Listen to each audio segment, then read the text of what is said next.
Hello again. I hope you're having lots of fun exploring water this week and seeing how it can change from a liquid into a solid. Today we're going to do some more experiments. We're going to be making some potions. What we want to find out today is how things change when you add water to them. So you can use things around your kitchen and have a bit of an experiment to see what happens. So my favourite thing to make is goop. And to make goop, you need corn flour and water. So hopefully you've remembered by now that water is a liquid and it fills the shape of any container that you put it into. But what happens when you put water with other things? Well, let's find out. So here's my first experiment. I'm just going to put some corn flour into my bowl. I don't need too much. Now when it's just corn flour by itself, I can feel it. It's really soft and silky. It almost feels a bit squeaky on my fingers, and it's completely dry. So our experiment today is going to be about adding water to other things.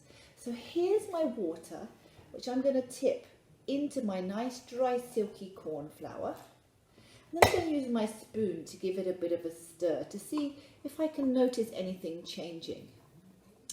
So the first thing I notice is the water is not clear anymore. Everything looks milky and white. Can you see? I'm going to stir it a bit more, and already I can feel that the water has changed my corn flour because it's really getting quite hard to stir it. I need a lot of muscles. Ooh. This is why I like goop so much. So what's happened is the corn flour is no longer powdery, it's become a ball. Now I can squeeze the ball up, but if I let go, it changes again. Ooh, look, it's getting all runny down my fingers. So the water changed the corn flour, and now the corn flour behaves differently. I can make it into a solid shape. But if I leave it, it gets all liquidy again. Ooh, it's dripping off my fingers, look!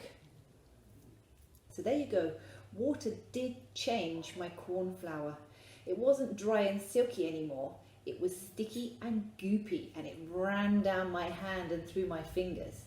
It made a really nice mess. Now we're going to try something else. So I have my bowl of water, and in my cup I have some salt, like I'd put on my dinner. So what we're going to do is put the salt into the water,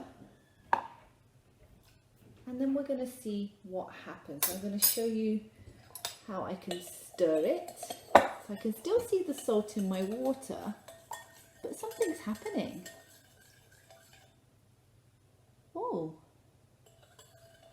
do you know, I can't see the salt anymore. It's like it's disappeared. Do you think it's disappeared? Let me try the water. Ugh, it definitely tastes salty, so I think the salt is still there. But what's happened is the water's gone a little bit cloudy and the salt crystals have disappeared. Well, they haven't actually disappeared. They are still in the water. They've just dissolved.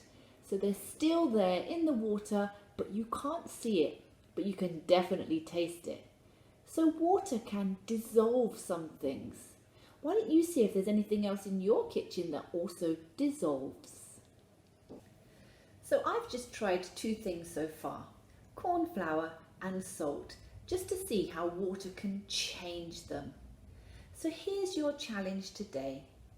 Have a look around your kitchen, around your house, and see if there's anything you want to experiment with by adding water to it, and see what happens. How does it change? What does it look like? Why do you think it's changed? These are all questions you can try and answer while you're exploring. I'd love to see some of your pictures or videos, so please do send them to me if you would like to. Thank you.